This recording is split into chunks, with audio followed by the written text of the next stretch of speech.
Almost 2 months ago, France elected a socialist as president for the first time in nearly a quarter century.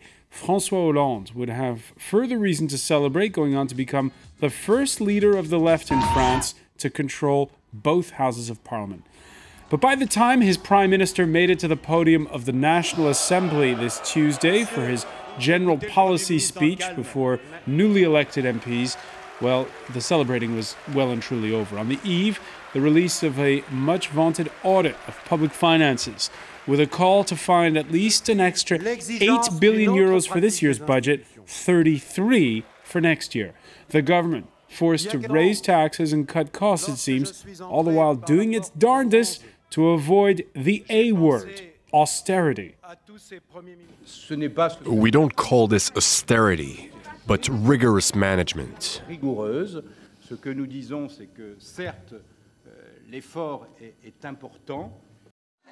Downwards to a near stagnant 3% for this year and 1.2% in 2013.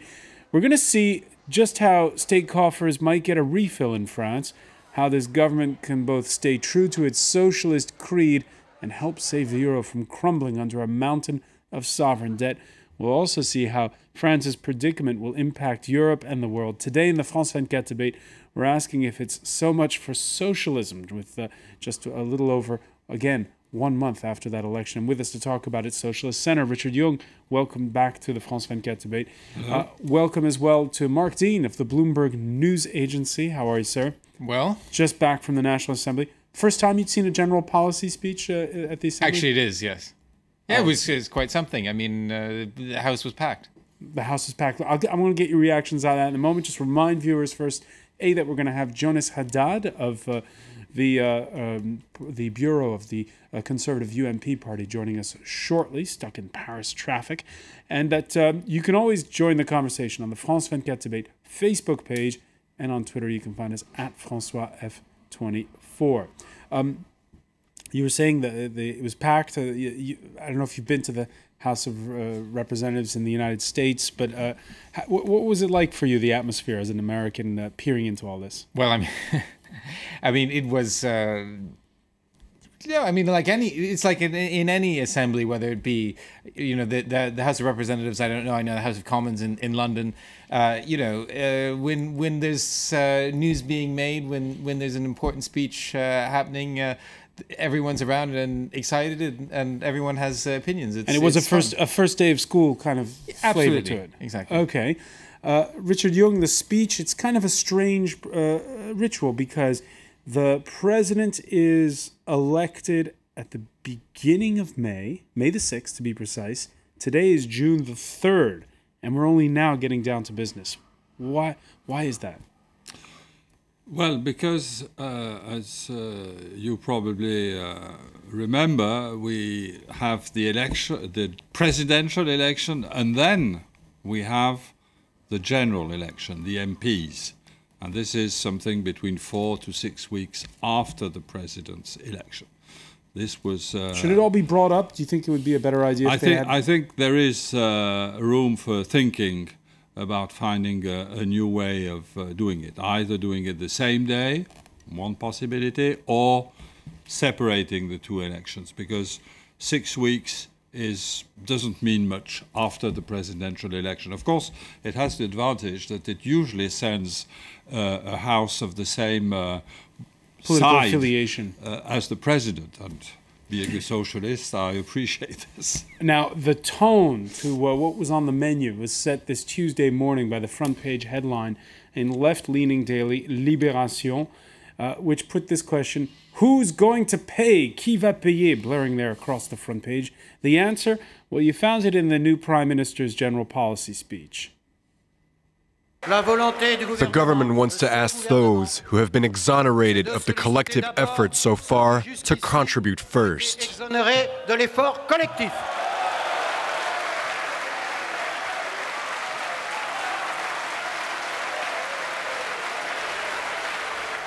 right, Jean-Marc Ayrault announcing there's going to be that 75% tax on revenues above 1 million euros.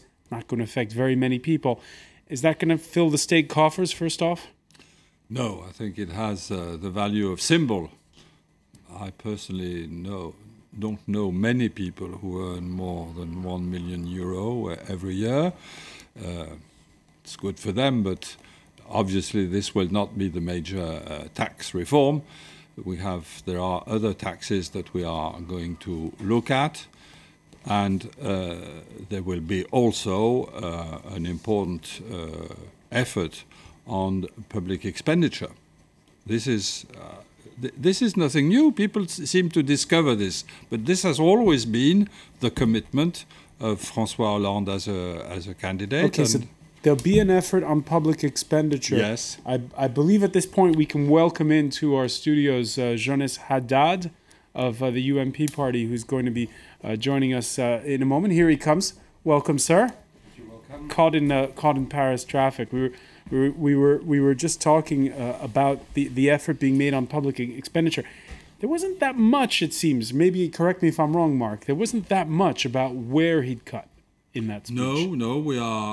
We at least in the Senate we will have tomorrow. We will listen to the audit of the Cour des Comptes. That will be one element, and then in the evening we will have a report of Mr. Moscovici and Mr. Cahuzac on the policy they intend. So I don't have the details of this expenditure. So when are we expecting that announcement? It will probably be public tomorrow evening. Okay. The speech, by the way, lasting more than 90 minutes, that general policy speech by the Prime Minister. In it, Jean-Marc Ayrault offered, again, few clues as to where he would slash and tax to rein in the deficit and keep his promise of a balanced budget by the end of François Hollande's mandate in 2017. What he did promise was the creation of 150,000 state-aided jobs, most of those in teaching and police work, the creation of a public investment bank, and he'll be announcing, he says, a new plan for the auto sector by July. Again, let me ask you this, Mark Dean. Were you waiting for more out of that speech in terms of you see those are ambitious projects from the government? Were you expecting more in terms of specifics? Well, I mean, this was a general policy speech, so we weren't going to get a lot of specifics. I think, there's the question of spending, and, there's been a sort of a build-up to the speech since the Socialists won the legislative elections at the end of June. Is sort of an expectation that, now that all the elections were over, that we'd be moving into some sort of austerity or spending cuts. Now, I mean, you showed Libé a minute ago. Libé on Friday morning had the front page, Hollande the hatchet, and I mean, I think, the truth is somewhere in between. We didn't get a lot of that in the speech today, but then it was ultimately a political speech, and you don't expect politicians typically to come up and say, we're going to hit you over the head with all these spending cuts. On the other hand, Jean-Marc Ayrault did announce on Friday, that he would be asking for 2.5% cuts across the board in all ministers outside education, interior, and justice. So, the cuts, I think, are coming. What is probably sooner rather than later, according to what I think sooner rather than later. But as we're talking probably 2013, it's very difficult in a government to sort of just make cuts instantaneously. But they are coming. But it's easier said than done. And now is where we get to. The government is starting to get to the hard part. On social measures, we saw in this speech legalization of gay marriage by next year. We saw the right of immigrants to vote in local elections. Those were areas in which, Jonas Haddad, we saw it was a socialist government. But when it came to economics, did you get a sense overall that the policies are very different between the UMP, your party, and the socialists? First of all, the main point is that they talked about, growth they were. I mean, the Socialist Party was jumping on his seat, saying growth and growth and growth, and we're going to gain the growth. And now, not a word on the growth, except the public bank that was already existing, that was called OSEO, that is already existing.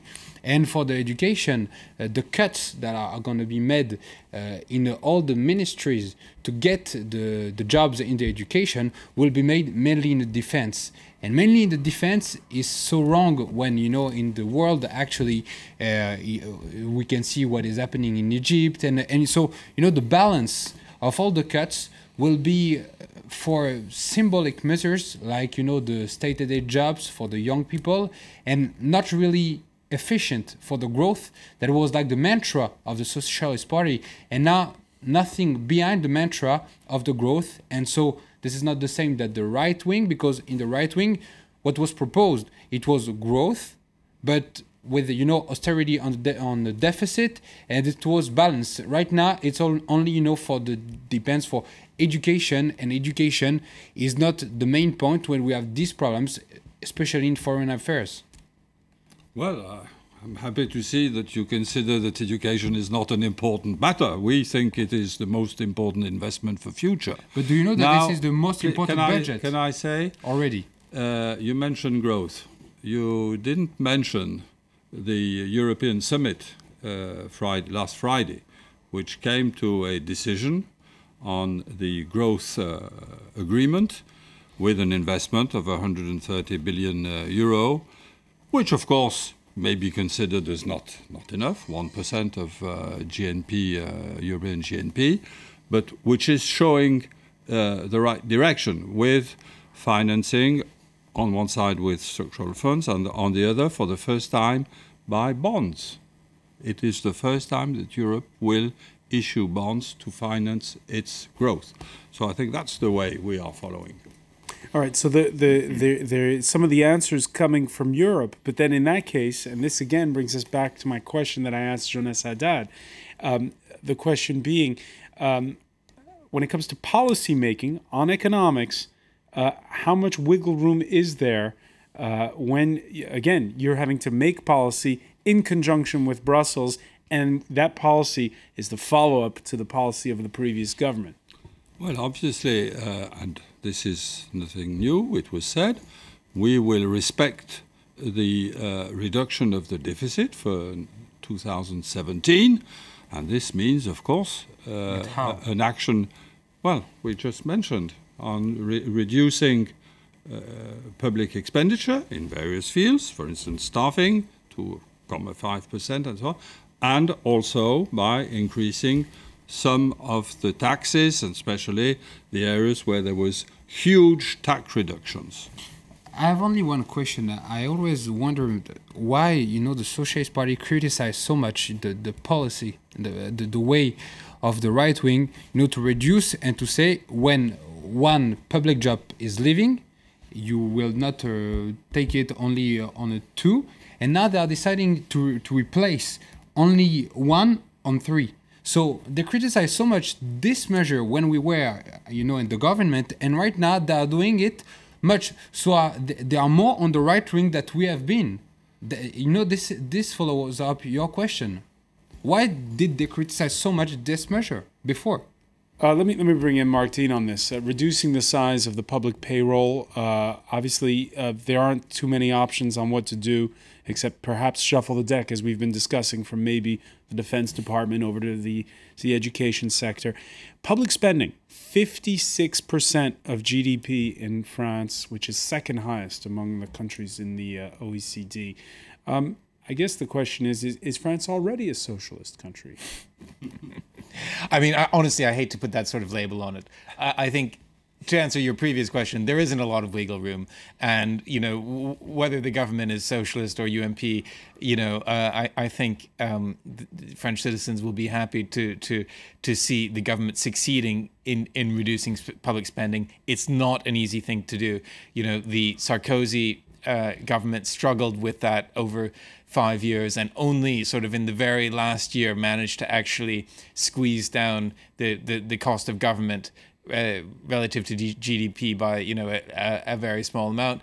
And I really think that Jean-Marc Ayrault and François Hollande are also now going to see how difficult it is, because, you know, for example, as I was mentioning, this announcement on Friday that we're going to have this across the board cut in ministers' spending, operational expenses for the ministries, you know, was announced, and then, well, at the same time we're saying, but we're going to add, you know, 2,000 people in Pôle Emploi, and then all of a sudden something doesn't add up there. It's very difficult to do, and we can only hope that the government gets grips with it as quickly as possible. And what does it say about the times we live in when we see that it is a momentous announcement, legalization of gay marriage, it is a momentous announcement that foreigners getting the right to vote, and those stories will not be on the front page of tomorrow's French newspapers. Yeah, because the economy is stalling and Europe is in a debt crisis, and ultimately, on the financial side, the government doesn't have any candy to hand out. Now, you mentioned the 10%. You mentioned the cuts being made at the level of the staff. Granted, they are symbolic for a large part. 10% cut in the Prime Minister's staff. Le Parisien newspaper revealing this Tuesday that champagne at the PM's receptions has been replaced by Muscadet, a much cheaper dry white wine from Jean-Marc Ayrault's home constituency of Nantes. Other ministers downsizing their luxury cars. And the environment minister, who hails from the Green Party, yes, there you see her, Cécile Duflot, actually ordering 3 bicycles for her work. That's one of those public bicycles you can get for renting inside Paris, the Vélib plans. They're just symbols, but they do matter. There are symbols, of course. This will not have great repercussion on the public deficit, but it shows the will of the government, the ministers, to reduce public expenditure. Now, you were asking what is socialist in all this? That was, if I understand rightly, your question. I think the answer is we have to carry this policy, but we try to do it in a more just way. We try to avoid taxing the medium categories, and we want that those who are earning a lot, either through finance, through speculation, through property, they are taxed properly, which was not the case with the previous government. Jonas Haddad, on that point, do you think that Nicolas Sarkozy was out of touch? François, what I'm just seeing right now is that with Nicolas Sarkozy, a word was criticized. It was the bling bling, and now it was the excess, the way exercising power. And now we can see that we have a bling bling of normal things.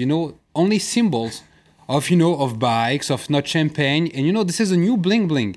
And to take off precisely. This is the exhibition of normal things that we say, look, we are taking the bicycles. So they're being too ostentatious in their normality. Yeah. We'll pick up on that point when the France 24 debate resumes.